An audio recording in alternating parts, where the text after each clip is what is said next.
Սեմն ու Լիզը ամուսնացել էին գարնանային մի տաք երեկո, ընտանիքի ծիծաղի և ուրախության մեջ։ Սեմը մոր միակ որդին էր և միշտ շատ կապված էր նրա հետ։ Լիզը բարի և նուրբ բնավորությամբ մի աղջիկ էր, որը հեշտությամբ գրավել էր տիկին Հենրիի սիրտը։ Բայց ընդամենը 1 ամիս անց Լիզը նկատեց տարօրինակ մի բան. ամեն գիշեր, երբ խոսում էին կամ պառկում միասին, Սեմը ասում էր, որ չի կարող քնել և կամաց դուրս էր գալիս դեպի մոր սենյակ։ Սկզբում այդ ամենին Լիզը ուշադրություն չէր դարձնում։ Տիկին Թերները ամուսնու մահից հետո տառապում էր անքնությամբ, և նա միայն հանգստություն էր գտնում այն ժամանակ, երբ մեկն ու մեկը իր կողքին էր։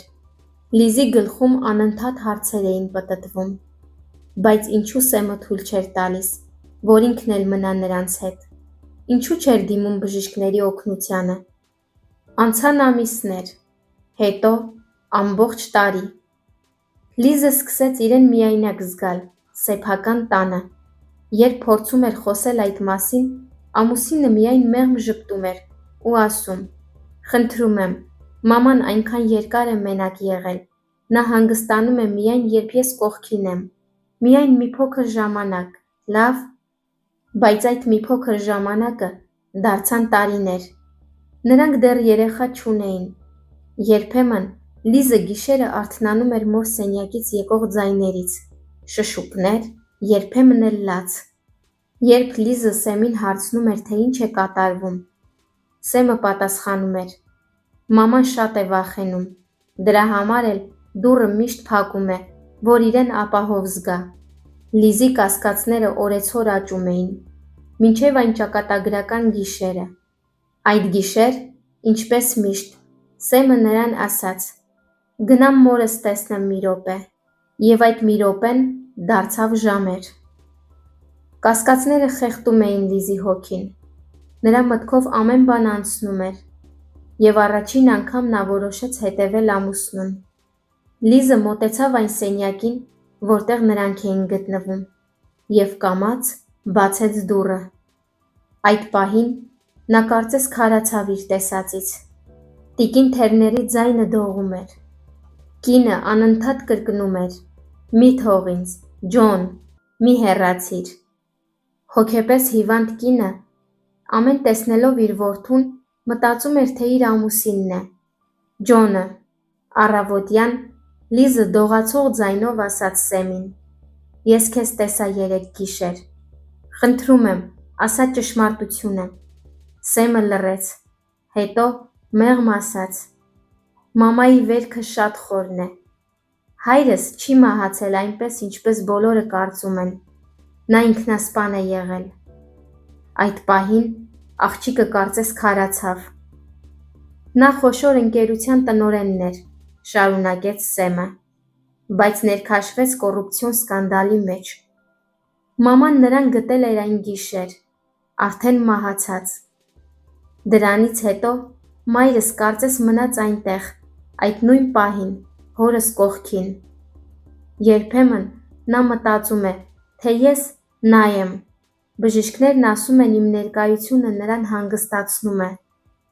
Ես չէի կարող նրան մենակ թողնել։ Խնդրում եմ, հասկացիր»։ Աղջկա աչքերից արցունքները հոսեցին։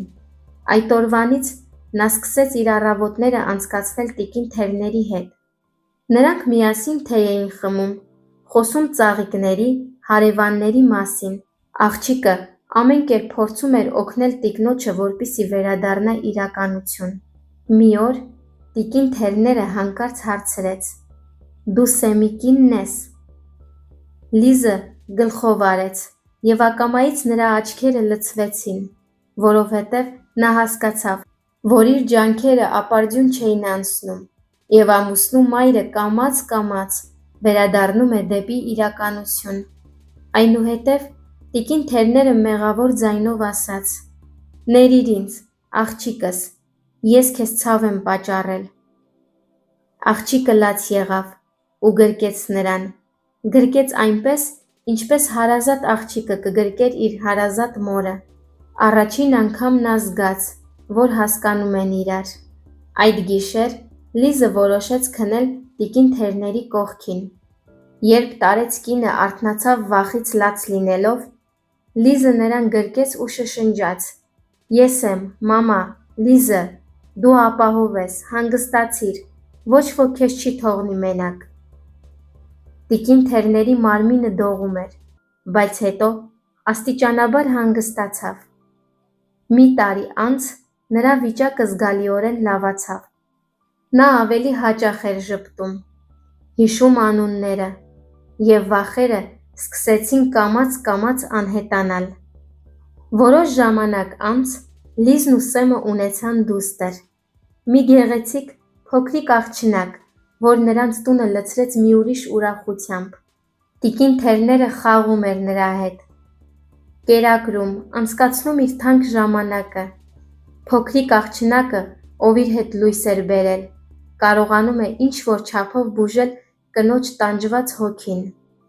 Տարիներ շարունակ տևած ծանր ապրումներից հետո նրանց տանը վերջապես տիրում էր լիակատար հանգստություն։ Մի օր Լիզը Սեմին ասում է. «Մի ժամանակ ես ատում էի այն սենյակը, որտեղ դու ամեն գիշեր գնում էիր։ Հիմա հասկանում եմ, դա սիրո տեղ էր, ցավը վերածված լուռ նվիրումի։ Քո շնորհիվ ես հասկացա, որ մարդուն բուժման համար միայն դեղերը շատ քիչ են։ Բուժման համար մարդուն պետք են նաև սեր, հոգատարություն, ջերմություն, ընտանիքի կարեկցանք։ Շնորհակալ եմ, որ հենց դու ես իմ կողքին, և շնորհակալ եմ մայրիկիդ, որ ունեմ քեզ»։ Սա ոչ միայն պատմություն է համբերության կամ զոհաբերության մասին, այլ հիշեցնում է, որ սերը հաճախ թաքնված է լռության մեջ, և հաճախ փրկության կարիք ունի ոչ թե միայն հիվանդը, այլ նաև նա, ով օգնում է հիվանդին։